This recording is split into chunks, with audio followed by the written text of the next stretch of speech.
No, no, tú. Yo lo digo que se Pero hay sitios ahí todavía, ¿eh?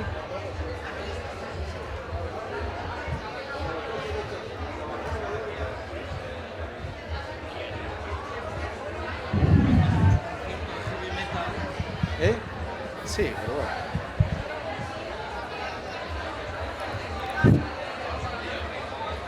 ¿Esto está cerrado?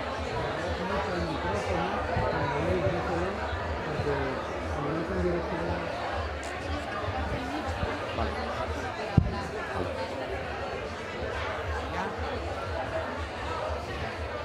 ¿Ya? Sí. Buenas tardes a todas y a todos.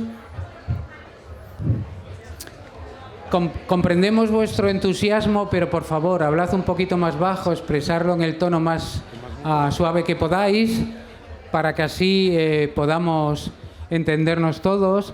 Y ya que nuestra divisa es que siempre nos estén haciendo boom, boom, boom, boom, pues que eso nos acostumbremos, no lo notemos y sobre todo que nuestros cuchicheos no sean más fuertes que el boom, boom, boom, que bastante nos cuesta el boom, boom, boom como para que nos lo estropeéis. Entonces, tenemos la suerte de tener con nosotros un año más al presidente de Asturias, a Adrián. Muchas gracias. Mili Cimadevilla, que también conocéis habitualmente. ¿Hablas bajito? Porfa. ¿Podríamos hablar un poquito más bajo? Sí, vale, porque me paso el día diciendo que los gijoneses y los asturianos son los ciudadanos más cívicos de este planeta. No me lo vayáis a fastidiar hoy, hombre. Gracias.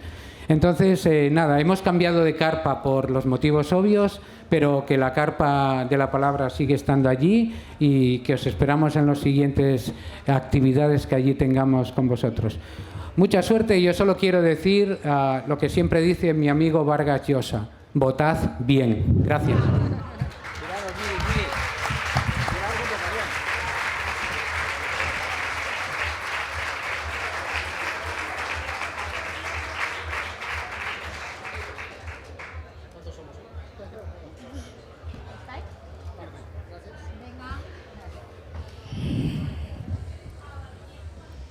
La primera vez era una incógnita, la segunda en capilla, la tercera y la cuarta no fueron posibles, la quinta sirvió de balance y hoy, en la sexta, resulta un refrendo de que hay que buscar espacios que acerquen a las personas para escuchar y ser escuchadas. En asturiano diríase algo así como requexos pa un diálogo en sin ruidos, en sin estridencias. Bienvenidas, bienvenidos a los que nos acompañáis en esta carpa de la palabra y también a todas las personas que nos siguen a través de los perfiles de las redes sociales de la Semana Negra y de la Federación Socialista Asturiana. Es muy grato tenerles a ustedes aquí y ver que cada año esta carpa de la palabra, que ya no es la de la palabra, es la de a quemarropa, se nos queda pequeño, en un lugar de encuentro con Adrián Barbón. Muy buenas tardes. Buenas tardes. Lo digo a secas, porque Adrián Barbón, porque el pasado jueves, en el entrego, dijo que los políticos son ante todo personas, pero desde luego debe ser muy difícil separar en el día a día las responsabilidades como secretario general de la Federación Socialista Asturiana, además de presidente en funciones, con un pie en la reelección y en plena campaña electoral de unos comicios nacionales claves. Vamos, que me parece imposible la desconexión. Bueno, no se trata de... Cuando yo digo que los políticos tenemos que ser sobre todo personas, no se trata de buscar o decir hay que mantener o ser conscientes de que necesitamos un momento de desconexión, que por supuesto como cualquier ser humano necesitamos eso, sino más bien a la inversa, que en toda acción política no puedes olvidar nunca que por encima de todo eres persona y que no puedes perder el contacto con la realidad, porque el político que pierde el contacto con la realidad, ese es un político que ya no sirve. Entonces, una de mis obsesiones de siempre, y además yo creo que lo debatimos varias veces, no en esta carpa, sino en la otra que se nos quedó más pequeña, bueno, pues es precisamente eso, el no perder nunca de vista que los políticos, por encima de todo, tenemos que ser personas. ¿Ha podido descansar algo desde el 28 de mayo? Pues sí, en total creo que descansé 7 días. ¿Y qué ha hecho? Bueno, pues viajar, porque como me gusta mucho todo lo cultural, pues estuve recorriendo varios sitios de España ligados a la historia, a la construcción de los diferentes reinos. Ya sabéis que yo soy un defensor de que hay que conocer muy bien nuestra historia y por eso tantas veces defiendo la identidad asturiana y el reino de Asturias, y bueno, pues estuve haciendo algo de esa trayectoria cultural que a mí me gusta mucho, ese recorrido cultural por otras partes donde hubo reinos también que fueron emergiendo. Háganos una recomendación, que estamos en vacaciones. Pues hay muchas. Mira, en Aragón, por ejemplo, ahí en torno a San Juan de la Peña, que se llama así, un antiguo monasterio, ahí tenéis lo que se conoce como el punto donde nació lo que luego sería en su día la corona de Aragón, primeramente el reino de Aragón, o en Navarra, el monasterio de Leire, también una maravilla donde nació precisamente el reino de Navarra, ¿no? Eso es entre otras muchas posibilidades. ¿Cómo definiría en una palabra la 11ª legislatura, la que se ha pasado? La primera como presidente. Piénsenlo ustedes también. ¿Cómo definirían en una sola palabra cómo han sido estos últimos 4 años de su vida? Piénsenlo. Adrián. Pues la de la resistencia. Yo creo que fue la legislatura de la resistencia. Yo decía mucho en la pandemia, y veo a Pablo ahí, y se acordará el consejero de salud, que yo repetía muchas veces lo de rendirse no es una opción.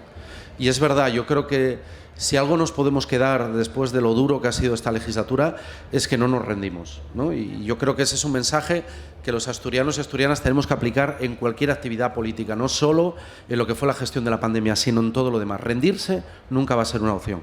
¿Ustedes están de acuerdo con lo que dice el presidente? Habrá de todo, digo yo. Habrá de todo, ¿no? Sí, sí. ¿Han sido 4 años de resistencia para ustedes también? La pandemia, el confinamiento, las dificultades de relación social que hemos tenido, ¿no? Pero todos juntos hemos salido adelante, Adrián. Y no solo salido adelante. Si uno hace balance de la legislatura, por ejemplo, nos encontramos con que hace 4 años teníamos auténtico miedo a todo lo que significara la transformación ecológica. Y hoy sabemos que la transformación ecológica, es decir, el combinar medio ambiente con industria, que es eso al fin de lo que estamos hablando, una industria que sea ambientalmente sostenible es futuro de Asturias, crea empleo. Hoy sabemos, por ejemplo, 4 años después tenemos 11.000 parados menos y 11.000 personas trabajando más. No son elementos que van piezas de un puzzle que van encajando y que nos demuestran que eso, que rendirse no era una opción. Está bien mirar por el retrovisor cuando uno conduce, pero siempre hay que mirar hacia adelante, ¿no? Y mirando hacia adelante, empezamos hace unos días, el 26 de junio, una legislatura con un beso. Bueno, con el permiso del beso del cuadro de Klimt, el graffiti del muro de Berlín de Brezhnev y Honecker, y si me apuran, del beso con V. En ese también me utilizaron, ¿eh? Recordad la campaña de la extrema derecha con el diputado de Foro Asturias. Bueno, hablaremos después, ¿no? De Foro también. Bueno, les decía que si me apuran, del Besú también con V del Festival de Música Independiente de Oviedo, pero este era un Besú con B, ¿no? Es una anécdota. Sí. ¿Fue una casualidad? Sí, vamos, yo quiero creer que sí, y lo explico.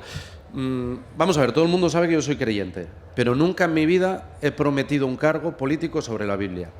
Por una sencilla razón, porque entiendo que en la vida hay que saber separar las creencias religiosas de una persona de lo que deben ser los compromisos políticos.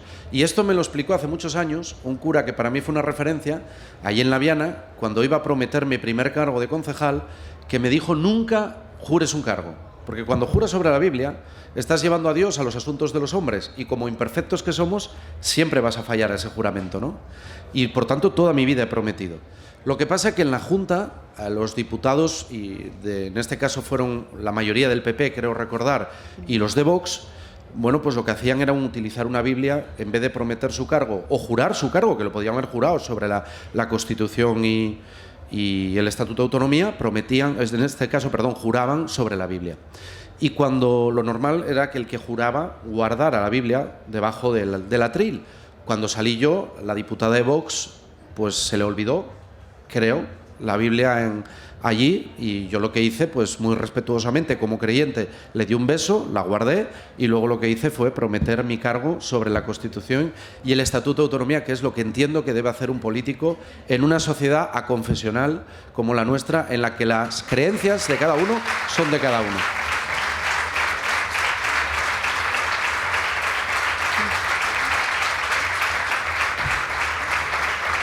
Con lo cual entiendo que es un anacronismo en estos tiempos de hoy en día. Yo la verdad es que no lo vi en ninguna otra ni ningún otro juramento ni promesa en estos casos que yo recuerde, más que en la Junta General cuando toman posesión los diputados. No sé si es porque la pidieron exprofeso estos diputados en concreto, ¿no? Porque ya digo, yo que vengo en este caso, de la jura de un presidente autonómico, también socialista, que ha jurado su cargo, lo hizo sobre la Constitución y el Estatuto de Autonomía, cosa que tiene sentido, porque es jurar perfectamente sobre el Estatuto de Autonomía y la Constitución. Yo en mi caso siempre prometo por mi conciencia y honor que al final creo que es un compromiso también con los ciudadanos. Esta semana tiene a priori una agenda un poco intensa porque se va a reunir con los portavoces de los grupos parlamentarios, bueno, de cara a la próxima investidura, que también está en capilla, ¿no? ¿Qué espera de estos encuentros? Bueno, yo lo primero, me reúno con todos menos con uno, que es Vox. Y claro, sé que me criticaron, ¿no?, por ser firme en esta posición. Y con esto yo no quiero faltar el respeto a nadie. Es más, yo creo que hay muchos votantes de Vox que son votantes que están cabreados, que son votantes que se sienten decepcionados por la política y votan a Vox como una reacción y cabreo, y a esos votantes los tenemos que recuperar, como en otro pasado votaron otras opciones. A esa gente la hay que recuperar.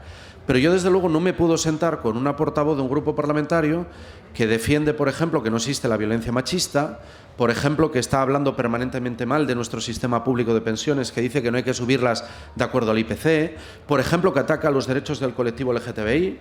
Claro, yo con una persona que piensa todo eso y a mayores propone, literalmente va en su programa electoral, acabar con la autonomía asturiana, acabar con el sistema autonómico, ¿yo de qué puedo hablar, aunque sea mínimamente? Si no aceptas algo tan básico y elemental que viene en la Constitución, que es el título 8º, que es que Asturias sea una autonomía. Y por tanto, yo en ese caso, pues la verdad es que los descarto. Y con los demás lo que pretendo sobre todo es una primera toma de contacto para que el clima de la Junta General sea un clima como a mí me gusta la política, que sea, que haya debate, claro que sí, que haya posiciones distintas, pero que sobre todo y por encima de todo no nos perdamos nunca el respeto. Que entendamos que los ojos de Asturias están puestos sobre nosotros y que lo que no puede ser es que hagamos de la Junta General un espacio para el insulto, para la calumnia, para la descalificación, que es lo que se ha convertido el Congreso de los Diputados. Porque yo cada vez que veo un pleno del Congreso de los Diputados y veo los insultos que se dirigen mayormente, en este caso al presidente del Gobierno, a mí desde luego me parece decepcionante que los políticos trasladen esa imagen a la sociedad. ¿Cómo no va a estar polarizada la sociedad española si la representación política hace eso? Por tanto, ¿por qué me siento con ellos? Primero, porque creo que es debido, y en segundo lugar, para intentar que el clima de la Junta General, con independencia de las posiciones, sea un clima de respeto. El día 20 es la primera votación. El 19. El 19. ¿Cree que necesitará una segunda? Es probable.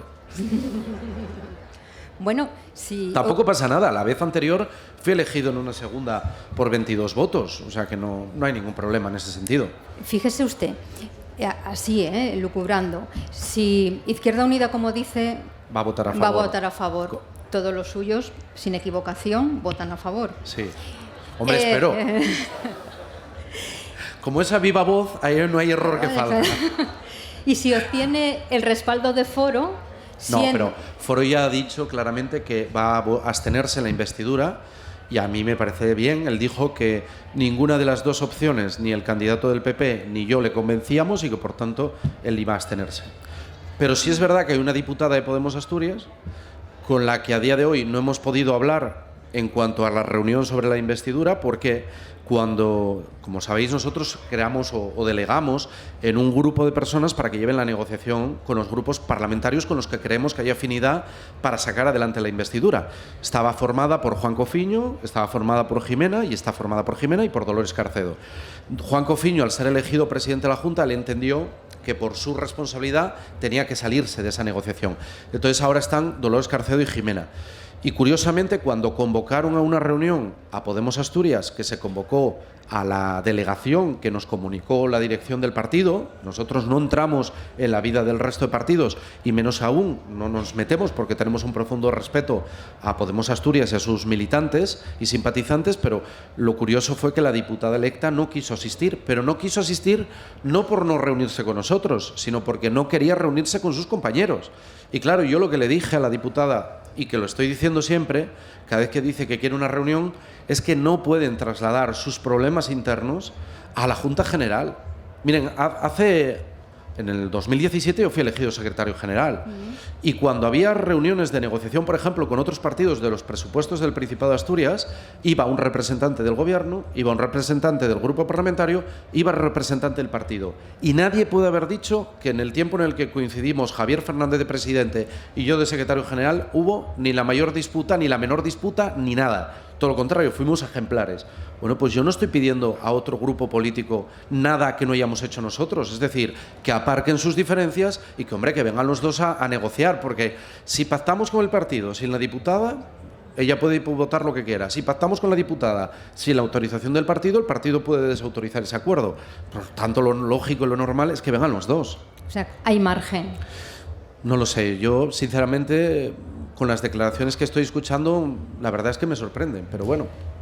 Ha llamado la atención porque precisamente de esa comisión que ha llevado las negociaciones, las ha hecho con mucho sigilo, ¿no? A poco ha trascendido de las conversaciones que ha mantenido. ¿En estos tiempos es compatible la transparencia con esa discreción? Pues yo creo que sí, porque hay un punto en el que, lógicamente, si queremos que una negociación tenga recorrido y salga bien, se necesita muchos intercambios de papeles, muchos documentos, muchas conversaciones. Y si se llega a un acuerdo, o no, si no se llega a un acuerdo, es cuando hay que exponerlo públicamente con total transparencia. Es decir, el acuerdo tiene que ser muy transparente y decir, este es nuestro documento programático político al que me llegamos con este partido y este es el acuerdo político con respecto a este partido desde el punto de vista de que garantice el Gobierno de Asturias los próximos 4 años. Eso se tiene que explicar con total transparencia, tiene que quedar todo negro sobre blanco, la gente tiene que acceder a todo. Pero mientras eso llega, lógicamente las conversaciones tienen que ser discretas. ¿Y eso lo sabremos en breve también?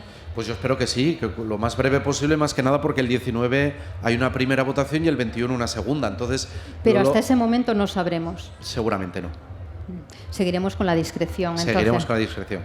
¿De qué depende de que IU esté en el gobierno? Bueno, pues depende de que lleguemos a un punto de encuentro y de acuerdo en torno, primero, a la línea programática del Gobierno de Asturias, qué queremos que sea el Gobierno de Asturias, qué creemos que son las líneas fundamentales de los próximos años y luego también si ese acuerdo programático se puede trasladar a un gobierno en el que formen parte o estén representados consejeros de ambos partidos. Por eso hay que ver si encaja, ¿no? Es algo que yo siempre lo dejo en un término de prudencia y todas las opciones que garanticen estabilidad pues son aceptables. O sea que no es descartable. No es descartable, ¿no? El 26 de junio hablábamos que se había constituido la Junta General del Principado y para la inmensa mayoría fue una sorpresa que el vicepresidente pues, fuera nombrado presidente del Parlamento asturiano, ¿no? ¿Ese cambio ya estaba en el primer guión de la legislatura? Sí, sí. No, y aquí lo cuento con total sinceridad porque además lo dijo el propio Juan y lo puedo decir yo. Cuando antes de estas elecciones, lo primero, Juan, cuando conseguí recuperar a Juan Cofiño, que además yo sé que hay una especie de duelo, ¿no?, autonómico por la marcha de Juan y entre los propios consejeros, yo lo noto porque Juan es verdad, es un puntal para todos y además es muy buena persona, es una persona excelente y un gran político y un gran gestor, lo tiene todo, ¿no? Juan, cuando lo recuperé para actividad pública, después de venir del sector privado, después de haber participado años antes en la política, irse, bueno, pues su compromiso primero era por 4 años. Él siempre me lo dijo, que quería comprometerse por 4 años. En la siguiente conversación que tuvimos previo a las elecciones del 28 de mayo, mucho antes del 28 de mayo, Juan me dijo que él no quería seguir en el gobierno por razones estrictamente personales relacionadas con su situación y que lo que pedía, pues lógicamente al principio no quería ir ni en listas, él decía que bueno, que creía que había llegado su hora de jubilarse. Y yo le dije que en mi opinión no, que no quería que se jubilara, que lógicamente él sería lo que él quisiera. Y es verdad, él, si hubiera querido seguir siendo vicepresidente, sería vicepresidente. Pero entonces mismo, en aquel momento, ya me dijo que él quería pasar página de la etapa de gobierno porque necesitaba bajar el ritmo. A título personal, ¿no? Es una cuestión personal. Lo necesitaba por su situación. Y yo lo respeté y lo entendí. Y le dije, bueno, pues entonces hay una opción y en este sentido sería no perder la visión política, no perder el compromiso, no perder la capacidad de seguir consultando con Juan, seguir hablando con Juan diariamente, y es en la figura de la segunda institución del Principado de Asturias, que es el presidente de la Junta General. ¿Políticamente le podría definir como un hermano mayor? Sí, claro que sí. Claro que sí. Para mí ha sido, yo siempre lo digo, es el consejero mentor de todos los demás, ¿no? Porque además éramos un gobierno muy nuevo, ninguno de nosotros tenía experiencia de un gobierno de Asturias y él ha sido en ese sentido una persona clave. Y además lo ha hecho con una enorme lealtad. Y yo esto también lo agradezco. Porque me consta que muchas veces hubo intentos de gente que lo que buscaba era pues enfrentamientos entre nosotros o intentar que el vicepresidente descalificara al presidente o desautorizara al presidente. Esto pasa mucho en la vida, es así, ¿no? Los seres humanos, pues hay seres humanos que les gusta esto, el buscar el enfrentamiento entre personas. Y Juan siempre fue de una absoluta lealtad y frenó en seco cualquier intento de cualquier persona, de dentro o fuera, de intentar esto. Yo, por tanto, en este sentido estoy muy contento de seguir contando con él. Para mí es muy importante que siga en la política activa y que, además, yo creo que aporta un plus fundamental a la Junta General. Y quiero agradecer, además, y eso también lo tengo que decir, a Marcelino Marcos, el anterior presidente, que hizo una magnífica labor como presidente del Parlamento y que cuando le comuniqué, bueno, pues que, lógicamente, al salir Juan del Gobierno, disponibilidad plena y dijo que por supuesto el partido era el que decidía y que él encantadísimo y que le parecía una opción muy buena, y lo quiero destacar porque muchas veces estas cosas, bueno, pues pueden generar tensiones y en este caso no solo no generó ninguna, sino que quiero agradecer a Marcelino en este sentido, que total disponibilidad a hacer el cambio. Bueno, ese cambio de ese hermano mayor que se va al Parlamento, pues según la estructura que tuvo en este primer mandato y tras su experiencia, constaba pues eso de la presidencia, vicepresidencia y 9 consejerías. Tras estos 4 años de experiencia, tras el hermano mayor que se nos va, ¿piensa mantener esa estructura? Bueno, la estructura seguramente la cambie. Las consejerías no sean exactamente iguales. Primero hay que saber también si vamos a tener un gobierno de coalición o no, en este caso, respaldado directamente por convocatoria por Asturias y la Federación Socialista Asturiana. Pero a mí me gusta la figura en que exista una vicepresidencia que pueda ser útil al presidente en cuanto a la coordinación más diaria para que el presidente pueda estar en los grandes temas de nuestra comunidad autónoma. Así que no lo descarto, ni mucho menos, pero ya digo, todavía estoy, por así decir, analizando, no en la libreta azul de Aznar, aquella que te decía que tenía, que apolillaba, no, yo estoy diseñando, bueno, pues diferentes estructuras posibles para el Gobierno de Asturias para que sea más útil y más funcional, y también para aprender de lo que he visto en esta legislatura, que creo que hay que mejorar. O sea, que podría ser una mujer, una dama de hierro. Podría. Pero no tiene por qué ser dama de hierro, ¿eh? Puede ser de lo que quiera, vamos, porque siempre hay esa definición de que una mujer para jugar un papel político tiene que tener un perfil duro siempre, y no es así, ni mucho menos. No es así, ¿no? No iba por ahí. Pero bueno. No iba por ahí. Y ahora me van a entender por qué. No iba por ahí porque en el mitin de cierre de campaña en Lugones, sí, Juan Cofiño se refirió a la secretaria de organización, a Jimena Llamado, como Margaret Thatcher. Y Margaret Thatcher es la dama de hierro. Esa es la pregunta, más directa. ¿Podría ser Jimena Llamado la vicepresidenta? Podrían ser muchas mujeres del partido. Y ahí lo dejo porque, lógicamente, el gobierno no está hecho y no es momento ni mucho menos de anunciarlo. ¿Cuándo lo va a desvelar? ¿Va a ser lo mismo que hace 4 años? Exactamente igual. Después de la toma de posesión, al día siguiente, seguramente, o a los 2 días... 3, al sumo, anunciaré el nuevo gobierno, de forma y manera que los cálculos que yo tengo es que el cambio de unos consejeros y otros, la toma de posesión del nuevo gobierno, sea el 1 de agosto. Muy parecido a hace 4 años. No ha descolgado el teléfono, por lo que veo. No lo voy a hacer. Además, quien me conoce sabe que yo siempre hago esto, siempre después de la toma de posesión, no antes. Y según esta experiencia acumulada ya de estos 4 años que han sido excepcionales por la pandemia en parte, ¿cree que el nuevo gobierno tiene que tener un perfil más técnico que político? ¿Va a compaginar? ¿Va a haber paridad? No, paridad desde luego sí, porque ese es un compromiso mío personal de toda mi vida, no de ahora, sino de cuando era un concejal en el Ayuntamiento de La Viana, y aquí está Maricusa, que puede dar fe de ello. Aprendí bien de ella que eso era un elemento fundamental y además lo tengo claro, ¿no? Tiene que haber combinación de consejeros que seguramente o consejeras sean más técnicos y también tiene que haber voces políticas. Eso es muy importante en el contexto en el que estamos, claro que sí. ¿Va a haber continuidad? ¿Va a haber consejeros que continúen? Va a haber de todo, va a haber continuidad y va a haber cambios.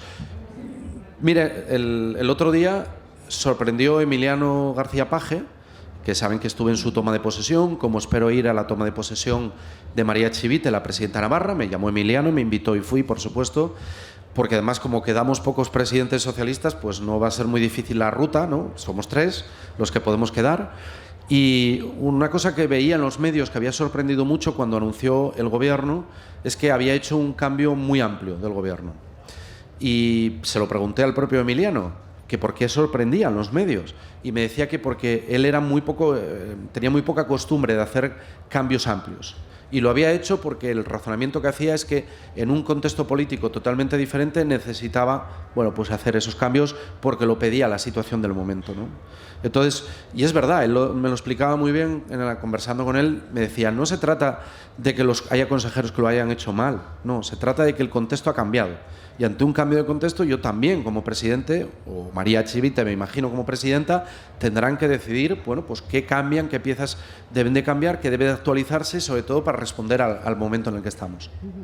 ¿Y en qué momento estamos? Así que cambio y continuidad, habrá de todo, pero con una perspectiva que es muy importante, ¿no? Primero, el agradecimiento a las personas que han formado parte de mi Consejo de Gobierno, que yo se lo tengo muy claro, porque han trabajado, se han entregado, lo han hecho muy bien en ese sentido, en la legislatura más difícil de toda autonomía, pero con el compromiso puesto en que Asturias afronta desde este año hasta el 2033 una década del cambio. Una década en la que tenemos que darle la vuelta por completo a nuestra comunidad autónoma, sus sectores productivos, económicos, en el que tenemos que recuperar la autoestima, en el que tenemos que creer más en nuestra identidad asturiana y asturianista, en el que tenemos que reivindicar nuestra tradición, nuestras lenguas, en el que tenemos que sentirnos orgullosos de todo eso. Y por tanto yo lo que digo es que soy consciente de que los asturianos quieren cambios, porque es algo que palpé en la campaña electoral. Y quien va a protagonizar el cambio no es otro partido, sino el partido de Asturias, que es la Federación Socialista Asturiana. Otra clave.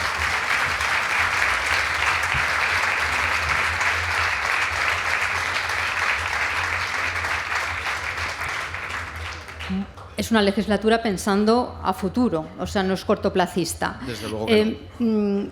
¿Cuál es el objetivo o los objetivos claves de esta legislatura, entonces? Pues lo primero es todo lo que tiene que ver con la transformación económica de Asturias. Es decir, tenemos que nacer a una nueva economía baja en carbono, en el que perdamos el miedo a emprender, en el que Asturias esté a la vanguardia de todo lo que son los sectores renovables. Eso lo tenemos que tener claro, primer objetivo. Segundo objetivo, para nosotros fundamental, es una legislatura en la que hay que garantizar nuestro estado de bienestar. Y hay situaciones que se ha debilitado, la pandemia debilitó nuestro estado de bienestar, lo tenemos que fortalecer, tenemos que garantizar la salud pública, la educación pública, lo que es la atención a las personas mayores, y más en un contexto en el que, como decía antes, van a quedar muy pocos gobiernos socialistas autonómicos, porque como mucho vamos a quedar 3. Por tanto, también nos tenemos que convertir en referencia ante el resto de comunidades autónomas de cómo gobernamos los socialistas desde la perspectiva, los progresistas desde la perspectiva del estado de bienestar, ¿no? Y en tercer lugar, todo lo que tiene que ver con la autoestima de Asturias. Cuando yo digo cambiar, me refiero también a que hay que vencer de una vez definitivamente, ese miedo histórico al cambio, ese miedo a idealizar los años 70 y 80, pensar que entonces Asturias todo iba bien, y no era cierto. La situación económica, pese al empleo, pese a las perspectivas que había, lo que teníamos era un clima económico totalmente falseado, con una economía subsidiada. Totalmente, eran empresas públicas, ni una de ellas eficaz ni rentable, no había eficiencia económica ninguna, y por eso lo de la identidad, la autoestima de Asturias es una constante que yo, desde que llegué a la presidencia, insistí mucho en ello y creo que es algo en lo que tenemos que trabajar, ¿no? Así que son perspectivas distintas, la económica, la transformación, porque va ligada al empleo, la social, la perspectiva de ese estado de bienestar que tiene que ser robusto y fuerte.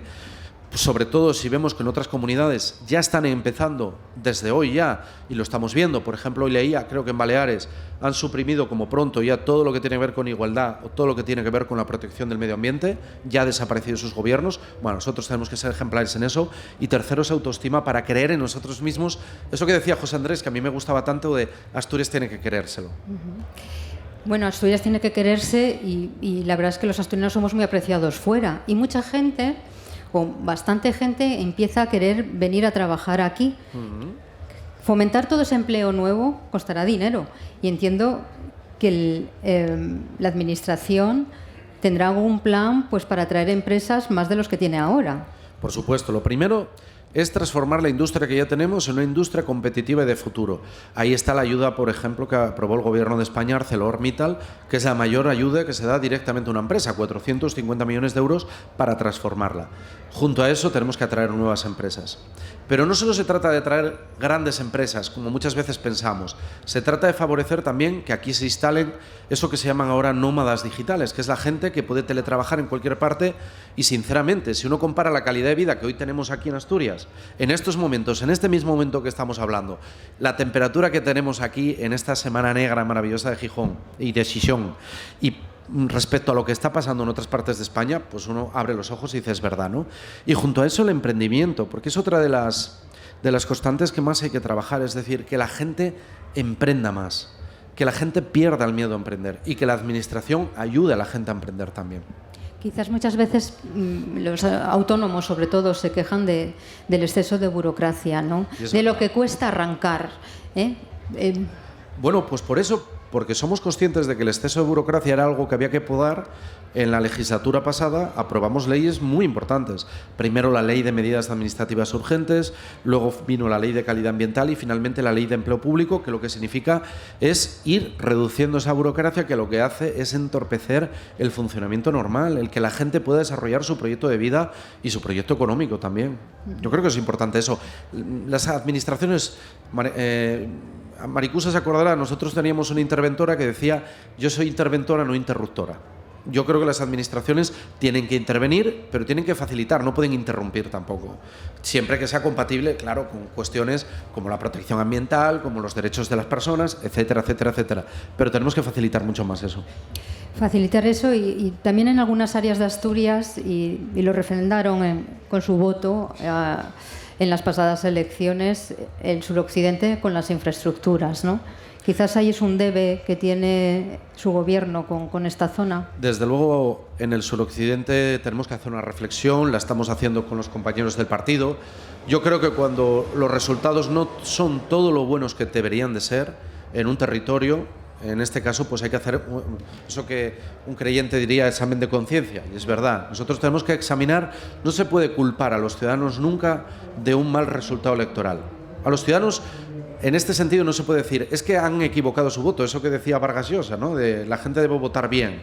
No, vamos a ver, cuando uno se desconecta, cuando uno tiene problemas para que la gente crea en él, tiene que parar, tiene que analizar y tiene que saber dónde ha fallado. Y nosotros, desde luego, lo que sí puedo garantizar es que con hechos, esta legislatura el suroccidente va a ver, el occidente en general, Oriente también, cómo somos el gobierno cómplice con las alas de Asturias y particularmente con el suroccidente. En la pasada campaña recorrió Asturias de norte a sur, de este a oeste, pero varias veces. La Barboneta. La Barboneta. La Barboneta va a cruzar en esta legislatura Pajares, Eleo y Eldeva. ¿En qué sentido? En el sentido de, más que de, no como partido, sino como presidente, si va a viajar más allá de Asturias, si va a visitar pues a asturianos que viven en otros países europeos sí. o latinoamericanos. Sí, ese es un debe que tenía. Lógicamente tengo una deuda ahí. Cuando llegó la pandemia, había previsión de que el presidente, en este caso yo, pudiera viajar a países donde hay una colonia asturiana importante, y no pudo ser. Luego ya se echaron encima todo el proceso final de legislatura, nuevas elecciones, y a mí me parecía de mal gusto, y lo digo sinceramente, pues ir en campaña electoral a buscar votos como algunos creyeron que era lo correcto, ¿no? en el proceso electoral. Por cierto, no les fue muy bien, porque algunos que fueron a viajes a Chile, creo recordar, llegaron 9 votos de Chile. No sé lo que votaron, pero desde luego 9 votos.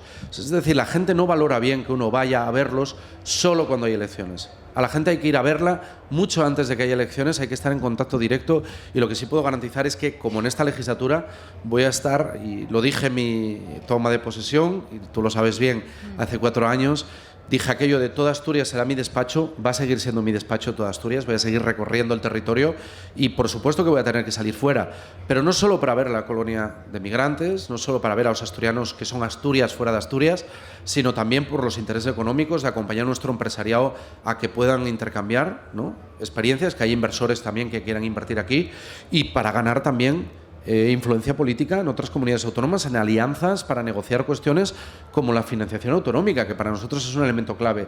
Yo ya lo dije en la campaña electoral y lo repito hoy, yo soy socialista desde los 17 años, además estoy muy orgulloso de ser socialista desde esa edad, de militar en Juventudes, de militar en el partido, pero por encima de todo soy asturiano desde que nací y siempre, siempre, siempre voy a anteponer Asturias a todo lo demás, lo tengo clarísimo. ¿Cómo se ve dentro de 4 años? Hace 4 años dijo, dejadme ser audaz, y fue titular. La próxima semana esperamos escucharle también un titular. ¿Cómo le gustaría que fuera ese titular? Pues que el gobierno que empezará a gobernar a partir del 1 de agosto se ha visto, y yo como presidente, lógicamente, como el que hizo posible el cambio de Asturias. Es decir, que la gente entienda que para cambiar Asturias, que es una demanda que yo palpo, que existe, que es real, para que volvamos a creer en nosotros mismos, se puede hacer con el Partido de Asturias, que es la Federación Socialista Asturiana, se puede hacer conmigo como presidente, ¿no? Hace 4 años, cuando dije lo de audaz, además añadí una cosa que me gustaba mucho, que era los consejos del presidente Pedro de Silva, que antes, por cierto, lo saludé, estaba por aquí. Y el presidente Pedro de Silva, que para mí es el ejemplo de lo que significa ser presidente del Principado, decía eso, que un gobernante tiene que ser audaz, tiene que ser valiente, tiene que atreverse a saber que se va a equivocar, pero que no pasa nada, que es mejor equivocarse actuando que no equivocarse sin tomar decisiones, que a veces pasa también en la política, políticos que pasan sin pena ni gloria porque sencillamente no quieren mover un papel, no quieren tomar decisiones. Y cuando uno se sienta en la presidencia del Principado, tiene que saber que va a estar decidiendo todos los días y que cuando uno decide va a acertar en muchas veces, espero, pero también se va a equivocar otras muchas.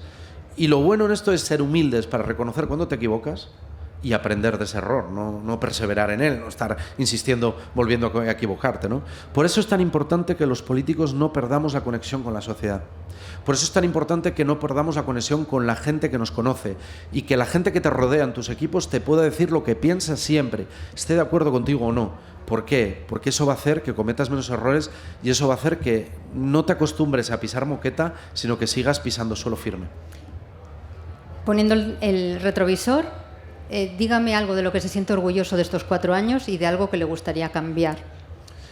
Hombre, orgulloso yo de la respuesta asturiana a la pandemia, que no es mía, que no es de Pablo, el consejero de Salud, que no es ni de los dirigentes ni los directivos que en aquel momento estaban en la Consejería de Salud, ni de los profesionales sanitarios exclusivamente, que es del conjunto de la sociedad asturiana. Porque yo estoy muy agradecido, por supuesto, al consejero, a su equipo, a todas las personas que lo hicieron posible, esa respuesta asturiana al coronavirus, esa respuesta valiente, pero si no hubiera sido con la implicación y la complicidad del conjunto de la sociedad asturiana no hubiera llegado, así que de eso me siento profundamente orgulloso. ¿Y de qué me arrepiento o qué creo que deberíamos de haber actuado un poco más fuerte? Pues haber reforzado en la lucha contra la burocracia. Yo creo que empezamos tarde, y lo digo abiertamente, creo que deberíamos de haber empezado mucho antes. O sea, que esa es una de las cuestiones que más quiero que se trabaje en la próxima legislatura. ¿Y el asturiano dónde queda? El asturiano, para mí, y yo lo digo abiertamente, la reforma del estatuto fue un fracaso que asumí en primera persona, porque esto no va de echar la culpa a los demás, hay que uno empezar por sí mismo, ¿no? Y yo creo que seguramente nos equivocamos en la forma de negociar, pero al final lo que demostró es que tuvimos una ensoñación, un sueño de verano que no era real. No había 27 votos para reformar el estatuto. Y yo lo lamento porque creo que hemos perdido una oportunidad, pero también digo que no hay que rendirse. En esto tampoco rendirse es una opción. El asturiano tiene futuro, hay que defenderlo en ese sentido. El sen que hay que trabajar y en esa dirección. Y va a ser lengua oficial más pronto que tarde, estoy convencido, porque las nuevas generaciones, la gente mozo, tiene una visión totalmente distinta. ¿Gusta ya hablar en asturiano cuando está con los amigos, con la familia? Sí. Bueno, yo no hablo un asturiano 100% normativo, todo el mundo lo sabe, más bien un asturiano en ocasiones errado porque hay mucho de amestado, es decir, de mezcla de las dos lenguas, Y por eso es importante también saber asturiano, porque te permite hablar perfectamente castellano-español, te permite perfectamente hablar asturiano y hablar otras muchas lenguas. Así que, desde luego. Pero volviendo al tema de la oficialidad, yo lamento muchísimo cuando escucho a la derecha de Asturias decir que el tema de la oficialidad es un gran drama, cuando esta misma derecha pone de ejemplo a la derecha gallega, al PP gallego. Y el PP gallego, yo se lo escuché 1000 veces a los presidentes de Galicia, al anterior que era Feijóo y ahora Alfonso Rueda, con el que mantengo muy buena relación, presumir y abiertamente defender el galleguismo y defender la identidad gallega y la cultura gallega sin ningún tipo de problemas. Y yo les digo al PP en Asturias, que saben que yo el PP de Asturias creo que no existe mientras no haya democracia interna y permitan a sus militantes votar, que por cierto yo tengo un profundo respeto por esos militantes a los que no dejan votar desde hace años, 7 años nada más y nada menos, 6-7 años sin poder votar a sus dirigentes. Yo les digo que ya que reivindican que el modelo gallego les gusta, oye, pues que también se fijen en la identidad, en la cultura, en la lengua, cómo lo llevan con orgullo y no tiene ningún problema el PP de Galicia. Hace unos días, era media mañana del lunes 29 de mayo, el día siguiente del 28M, el presidente Sánchez anuncia que adelanta las elecciones. Y se hace viral la reacción de Àngels Barceló en la SER, que la estaban grabando, pero bueno, fue una reacción muy compartida. En las redacciones, yo creo que en los despachos también, que se sintieron reflejados por esa reacción de no puede ser, ¿no? No bueno, puede ser. Yo te digo la mía, suya, ¿cómo fue? La mía fue clarísima. En el momento que me dijeron hay una comparecencia del presidente y me empezaron a llegar rumores, yo no tenía ni idea de... Porque ahora todo el mundo, yo ya escucho a algunos políticos decir, se me consultó, yo sabía, yo no tenía ni idea. Esta prepotencia de a mí se me consulta, yo sé, yo creo que la decisión la tomó el presidente con su equipo más cercano y por tanto todos estos que ahora dicen que sabían, no sabía nadie. Y yo me acuerdo perfectamente, puse el ordenador del despacho, estaba con más gente, la gente del gabinete viéndolo, porque bueno, era una comparecencia del presidente, a ver qué decía. Y cuando dice convocatoria de elecciones el 23 de julio, mi respuesta automática fue, hombre, no me jodas. En eso soy muy sincero. Luego es verdad que si uno hace un análisis en perspectiva del por qué lo hace, decir, bueno, el 28 de mayo el PP lo quiso convertir en una especie de plebiscito, ¿no? Dijo que no eran solo unas elecciones autonómicas y municipales, que por cierto, las elecciones municipales se perdieron por 3 puntos. Se ha perdido mucho más poder institucional que en realidad desde el punto de vista de la diferencia electoral. Esto es algo que la gente tiene que saber. Lo que pasa que a la izquierda del PSOE se hundió por completo, desapareció por completo. Y eso ha hecho, pues por ejemplo, que en comunidades autónomas en las que en otras ocasiones podíamos gobernar, esta vez no gobernamos porque a nuestra izquierda ha desaparecido. No hay ni un solo diputado. Y eso es así, es decir, el PSOE en las elecciones del 28 de mayo aguantó relativamente bien. Yo sí creo que nosotros nos equivocamos, y yo lo dije en el partido, nos equivocamos al seguir el ritmo del PP de convertir el 28 de mayo en una campaña nacional, porque esa campaña debería haber sido 17 campañas autonómicas diferentes y 8.000 y pico campañas municipales diferentes. Dicho esto, como el PP lo planteó como un plebiscito y a partir de ese momento iban a estar todos los días diciéndole al presidente del gobierno convoque elecciones, váyase, convoque elecciones, váyase, convoque elecciones, váyase, la opción que él tomó yo creo que fue, que a todos nos sorprendió, pero fue muy valiente decir, ¿creéis que fue un plebiscito? Pues que lo ratifiquen los ciudadanos con su voto. Doy opción a la ciudadanía española para que decida si decide avanzar o retroceder. Y es así de sencillo. Así que uno, si lo analiza en perspectiva, lo entiende por qué lo hizo.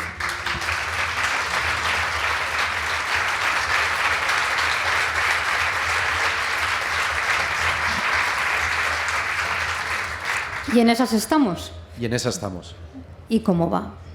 Bueno, pues yo creo, y lo digo abiertamente, que hay 2 elementos que tenemos que tener en cuenta, y es que digan lo que digan, a día de hoy la derecha y la extrema derecha no suman, creedme, no suman.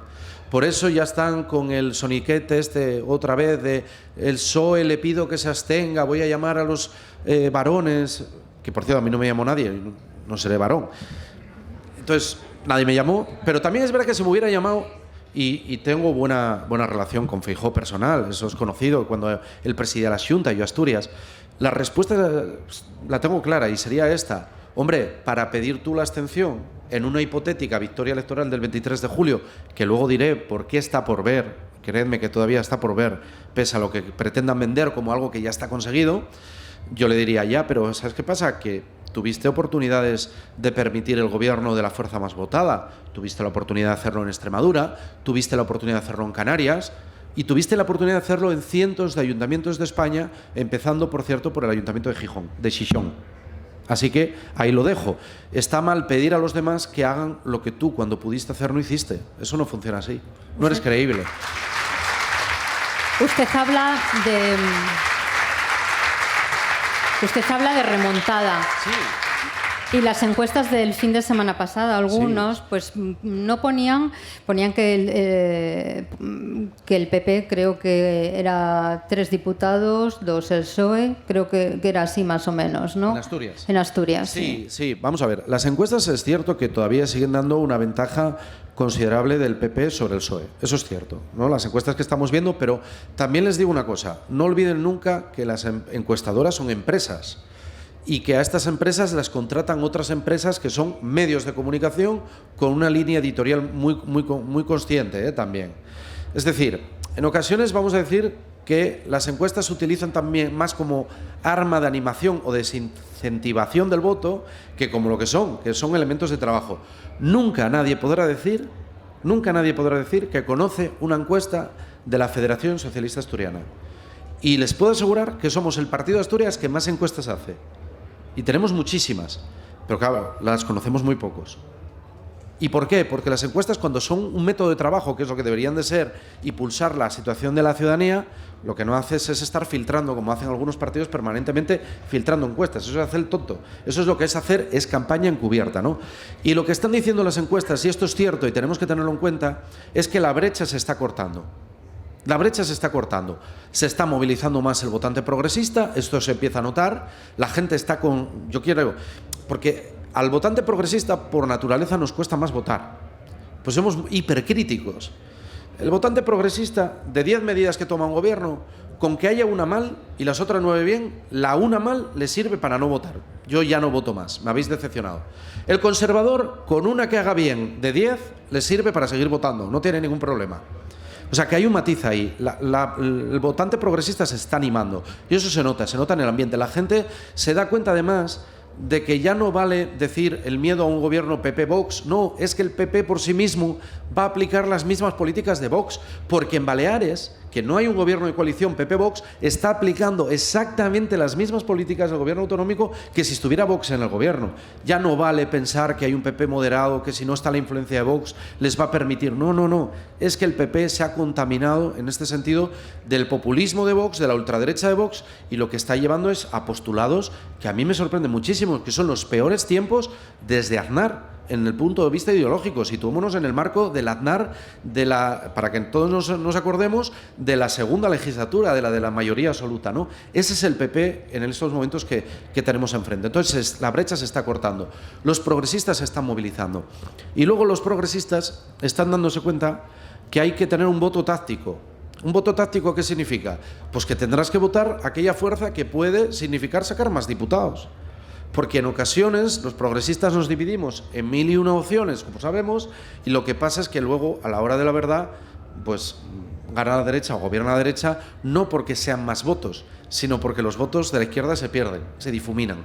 Así que es muy importante este voto táctico, que es decir, oye, si en estas elecciones una circunscripción mediana o pequeña lo vemos difícil, hay que ir a lo seguro, y lo seguro es el PSOE. En una circunscripción grande en la que se eligen 30 diputados, hombre, lógicamente puedes votar otra opción progresista porque va a sacar diputados, pero en una mediana y pequeña, el voto, en este caso, que va a ser el capaz de frenar que el PP gobierne, es el voto al PSOE. O sea, que pide un voto de responsabilidad. Sí, y de respuesta, y de rebeldía, y de que no nos rendimos, que porque hayamos tenido unos malos resultados el 28 de mayo en toda España, que es verdad, Asturias en esto es uno de esos oasis, ¿no?, rojos, de color rojo maravilloso, porque tuvimos más votos que hace 4 años, ganamos las elecciones. Yo a veces escuchaba a algún candidato, y no lo voy a citar porque no quiero darle tampoco ese protagonismo, pero algún candidato de otro partido, y daba la sensación de que habíamos perdido nosotros las elecciones autonómicas, cuando en una ola azul tan fuerte como la que vino, Hay que recordar que en Asturias en el 2011 y en el 95, cuando vinieron olas azules similares, ¿qué pasó en la autonomía? Que perdimos el gobierno autonómico. ¿Y qué ha pasado en estas elecciones? Que mantuvimos el gobierno autonómico con 20.000 votos más que el segundo partido y con casi 9.000 votantes más que nos apoyaron respecto al 2019 en una situación, como digo, tan extraordinaria como esta ola azul. Ahí la ley de ON no juega a favor. No, es complicado la ley de ON, por eso digo que hay que ir a ese voto táctico, de decir, oye, mi voto en esta me garantiza que va a haber diputado en esta circunscripción. No, pues orienta el voto hacia el PSOE, que está claro. Ahora parece que la gente joven entiende como una rebeldía votar a Vox, votar a la ultraderecha, ¿no? Hay muchos tipos de ruidos. El ruido este que tenemos de la algarabía, de la fiesta, o no sé, el del estruendo de la descarga de Cangas, pero hay otros ruidos que no se ven, ruidos que no suenan, pero que se empiezan a alarvar pues, a través de las redes sociales, haciendo creer, pues, distorsionando la realidad y la percepción de la gente y canalizando malestar hacia el resentimiento, y de ahí un paso casi al odio y casi a la violencia, ¿no? Con redes sociales nazis y de extrema derecha, con pancartas que se cuelgan de edificios grandísimos. En fin, corremos el riesgo de normalizar ese ruido. Con señalamientos, que antes lo decíamos, ¿no? Aquí lo sufrimos también. No, vamos a ver, yo creo que lo primero hay que situarse en el contexto de hay que dirigir un mensaje a la gente joven, a esa gente joven que esté pensando en votar Vox. Yo entiendo, y yo no soy el más adecuado para hablar a esa gente joven, porque estoy hablando desde mi juventud de 44 años, pero cuando habla con alguien de 18 o 20, pues lógicamente ya no soy tan joven. A mí por eso me gustó tanto el mensaje que tenéis en redes de nuestro número 4 del Congreso, de Iván González, que el otro día hizo una defensa clarísima dirigiéndose de tú a tú, porque él lo puede hacer, tiene 26 años y se dirige a los jóvenes de su misma generación y les dice, a ti que te estás planteando votar a Vox, piensa en tu madre, piensa en tu hermana, piensa en tu novia, piensa que no es justo que el 49% de la población quiera imponer y tener más y mejores derechos que el 51% restante, que son las mujeres, piensa que tenemos que con el feminismo no pierde nadie, que es mentira, que todos ganamos. Que esto es algo que yo aprendí cuando tenía 20 y pocos años y en el ayuntamiento me sentaba en el escaño al lado de Maricusa. Que es verdad, porque ser feminista, nadie nace feminista. El feminismo se adquiere porque alguien te lo enseña y te enseña el camino y vas aprendiendo y te vas dando cuenta de que hay muchos comportamientos nuestros individuales que son profundamente machistas y que el machismo es absolutamente injusto.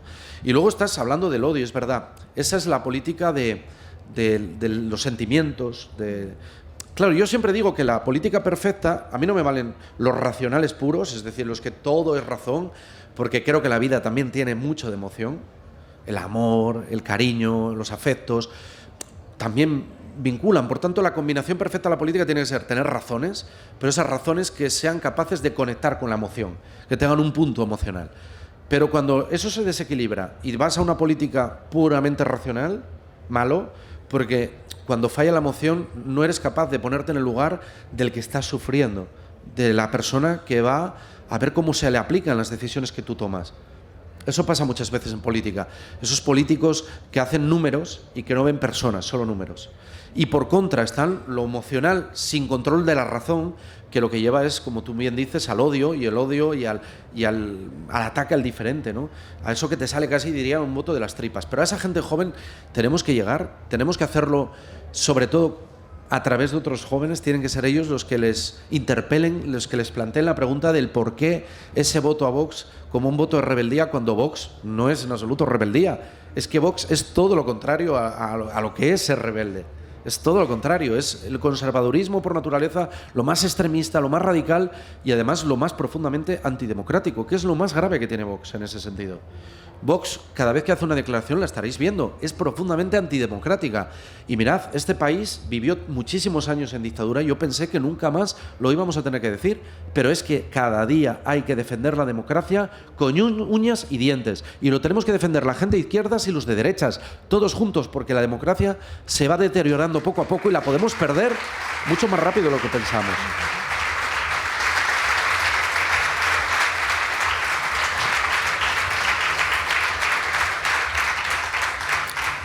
Se nos vuela el tiempo, Adrián. Quedan 5 minutos. Vamos más rápido. Vamos más rápido, muy bien.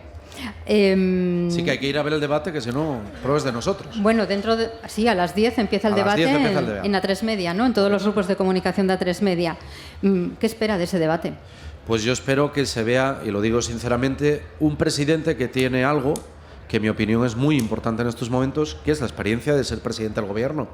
Claro, tienes a una persona que ha gestionado España durante 5 años y no en cualquier tiempo de España, sino en el momento, en el contexto más difícil. Yo por eso digo que con los datos económicos, los datos sociales, los datos de lo que estáis viviendo, por ejemplo, los pensionistas, desde luego yo creo que lo que se va a ver es que hay un proyecto, de verdad, proyecto político que ya conocemos, que claro que tiene errores y que hay que aprender de ellos, como siempre digo, pero frente a ello yo creo que lo que simplemente hay es una aspiración de echarnos del poder, como dicen, derogar, ¿no? Y acabar con eso. Así que yo creo que en ese debate va a servir para que la gente visibilice lo que nos jugamos. Defíname qué es para usted el sanchismo, porque estamos viendo muchas definiciones de sanchismo. Pues mira, el sanchismo, yo me acuerdo, voy a contar una anécdota. Yo le pregunté hace muchos años a mi maestro político, a Pablo García, el presidente de honor vitalicio de la Federación Socialista Asturiana, cuando yo estaba en Juventudes. Bueno, era el momento más duro de la división interna del PSOE entre guerristas y renovadores, os acordaréis. Bueno, pues yo le pregunté un día a Pablo, ¿qué coño era esto de guerrista, ¿no? De ser guerrista o ser renovador? Y Pablo decía siempre una respuesta, dice, mira, tú nunca te quedes con esos ismos que no sea el socialismo. El único ismo que importa es el socialismo. Y en realidad el sanchismo, el felipismo, el zapaterismo son aplicaciones temporales en un momento determinado del socialismo democrático a la realidad. Lo que pasa es que es mucho más fácil intentar combatir, porque claro, ahora ya nos olvidamos y quieren santificar a Felipe González, pero ¿acaso os olvidáis, los que sois más veteranos, de los insultos que recibía Felipe González cada día, de lo que fue sobre todo el periodo entre el 89 y el 96, que fue terrible? Entonces, claro. Bueno, este sábado decía que había acudido a la toma de posesión del otro varón, ¿no? De Emiliano García Paje. Bueno, y de la dama María Chivite, vamos a decirlo así, ¿no? Sí. María, estamos pendientes a ver cómo van las negociaciones, pero yo espero que sí, que siga de presidenta. Han sido de las pocas alegrías ante una pérdida de poder territorial del Partido Socialista, bueno, que es innegable. Pase lo que pase, pero sobre todo si hay un cambio de rumbo. El 23J, que no se quiere, al menos desde la Federación Socialista Asturiana y desde los socialistas de este país, su figura va a ser clave a partir de después del 23J. Bueno, yo lo visualizo en el sentido que antes decía, ¿no? Yo creo que las 3 comunidades autónomas que vamos a quedar como ejemplo de lo que significa ser socialista, pues lógicamente tenemos que acertar, tenemos que hacer una buena gestión todavía más, porque va a servir de ejemplo para otros territorios, para otras comunidades. Pero también digo una cosa, esto se lo digo a los que ya dan por muerto a Pedro Sánchez. A Pedro Sánchez se ha dado por muerto en muchas ocasiones. Y no digo que sea Lázaro, ¿no? Pero es verdad que de la resurrección, de practicar la resurrección y de seguir adelante sabe mucho. Así que quien lo dé por muerto de cara a las elecciones del 23 de julio, yo les diría que no lo minusvaloren ni se tienten la ropa, porque igual llevan una sorpresa.